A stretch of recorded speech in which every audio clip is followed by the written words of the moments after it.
Hi friends, ഇന്ന് ഞാൻ വന്നിട്ടുള്ളത് ഒരു അടിപൊളി മാംഗോ സ്മൂത്തിയുടെ റെസിപ്പി ആയിട്ടാണ്. നമുക്കിതിലേക്ക് വേണ്ട ഇൻഗ്രീഡിയൻസ് എന്തൊക്കെയാണെന്ന് നോക്കാം. ഒരു റോബസ്റ്റ് പഴവും നന്നായിട്ട് പഴുത്തൊരു മാങ്ങയും ഇതുപോലെ ഒന്ന് ചെറുതായിട്ട് കട്ട് ചെയ്തെടുക്കാം. ഇനി ഇതിലേക്ക് ഒരു 3 സ്പൂൺ പഞ്ചസാരയും ഒരു 2 സ്പൂൺ അധികം പുളിപ്പില്ലാത്ത നല്ല കട്ട തൈരും പിന്നെ ഒരു ഗ്ലാസ് നന്നായിട്ട് തണുപ്പിച്ചെടുത്ത പാലുമാണ് നമുക്ക് വേണ്ടത്. ഇനി നമുക്ക് ഇതെല്ലാം ഒരു മിക്സിയുടെ ജാറിലേക്ക് ഇട്ട് കൊടുക്കാം.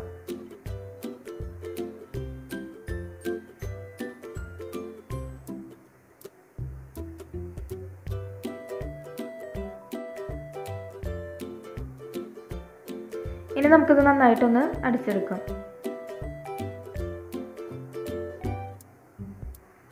ഇപ്പോൾ നമ്മുടെ മാംഗോ സ്മൂത്തി റെഡി ആയിട്ടുണ്ട്. ഇത് നമുക്ക് കുറച്ച് നേരം ഒന്ന് ഫ്രിഡ്ജിൽ വെച്ചിട്ട് കഴിക്കുകയാണെങ്കിൽ ഒന്നുകൂടെ ടേസ്റ്റി ആയിരിക്കും.